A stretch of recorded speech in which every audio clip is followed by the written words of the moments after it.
8월 24일입니다. 이사야서 33장 1절에서 24절까지 말씀입니다. 오늘 본문에서는 하나님께서 아시리아를 향해서 재앙을 선포하십니다. 약탈 한 번 당하지 않고 남을 약탈하기만 한 자야, 너에게 재앙이 닥칠 것이다.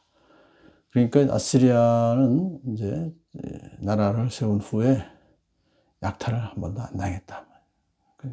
초강대국이 되었죠. 그렇지만 너희들이 약탈을 당할 것이다. 너희들에게 재앙이 닥칠 것이다. 자, 이 선포는 사실상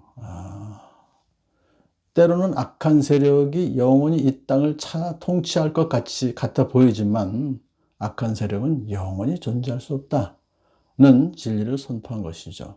하나님께서 결코 악한 세력이 영원히 지배하는 것을 허락하지 않으시기 때문에 그렇습니다. 자, 아시리아의 멸망을 바라보면서 이사야는 이렇게 기도합니다. 주님, 우리에게 은혜를 베풀어 주십시오. 우리가 주님을 기다립니다.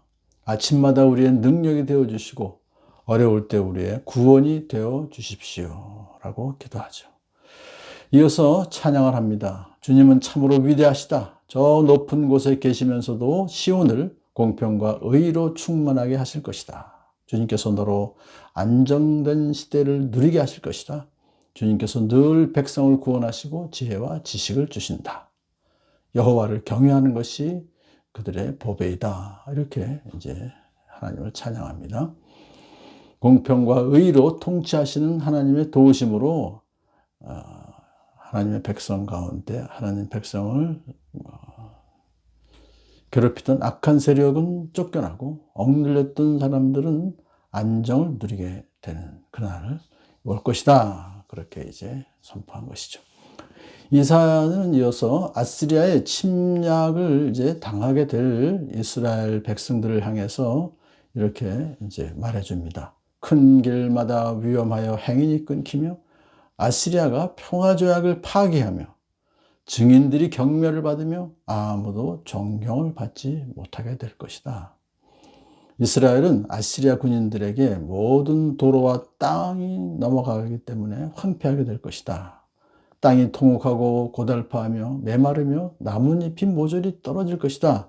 그렇게 이제 미래에 있을 그 참 고난을 얘기합니다. 이러한 절망적인 상황에 빠진 이스라엘을 과연 구원할 자가 있겠는가? 라는 질문에 대해서 이사야는 하나님께서 그런 황폐함에서 이스라엘을 구하실 수 있다라고 대답합니다. 주님께서 말씀하신다. 이제는 내가 활동을 시작하겠다. 이제는 내가 일어나서 나의 권능이 얼마나 큰지를 나타내 보이겠다. 하나님께서 이렇게 일어나셔서 활동을 하시면 두 가지 일이 벌어집니다. 첫 번째는 이렇게 아주 시적으로 표현하죠. 너희는 겨를 잉태하여 지푸라기를 낳는다. 지푸라기를 낳는다. 이 말씀은 아주 형편없는 것을 잉태했으니 뻔한 결과를 거두게 될 것이다. 이것은 무슨 얘기냐면 아시리아 문제를 해결하기 위해서 온갖 인간적인 노력을 다 기울여 봤지만 결국은 이것은 다 너희는 제 꾀에 속아 넘어갈 것이다. 왜냐하면 하나님의 능력을 의지하지 않았기 때문에 라고 이제 한 가지 일이 벌어졌고, 두 번째는 죄에 대한 심판이 있을 것이다. 그렇게 하나님께서 활동을 시작하시면 그런 일이 벌어질 것이다. 이스라엘 백성들이 낳은 지푸라기에 불이 붙는다. 참 시적이죠. 지푸라기에 불이 붙어요. 그러면 다 타버리는 것이죠. 따라서 많은 민족은 불에 탄 석회같이 될 것이며 찍어다가 태우는 가시덤불이 될 것이다.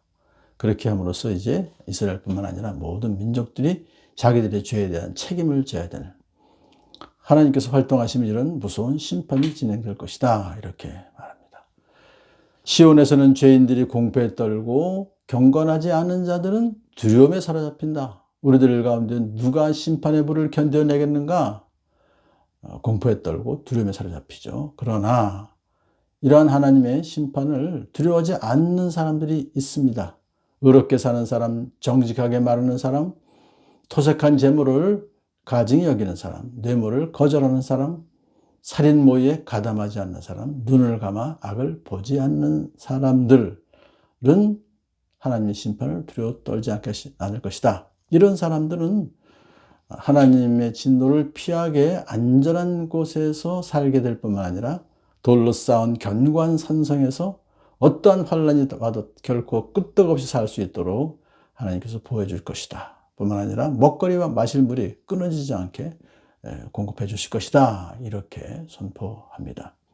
자, 이제 이어서 이사야는 장차 미래에 있을 그 시대를 지금 선포합니다. 예언합니다.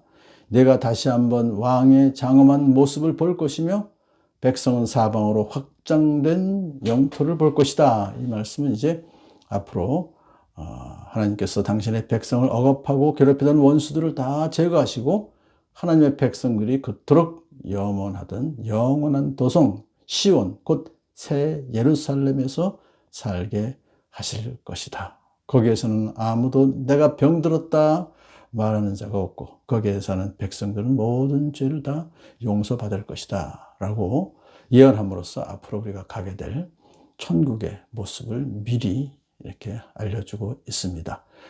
오늘 아시리아의 멸망, 아시리아의 그 재앙을 우리가 또 보면서 우리의 믿는 자들에게 보장된 약속된 영원한 저 천국을 바라볼 수 있는 그러한 믿음의 삶을 살아가는 저와 여러분들을 축복합니다.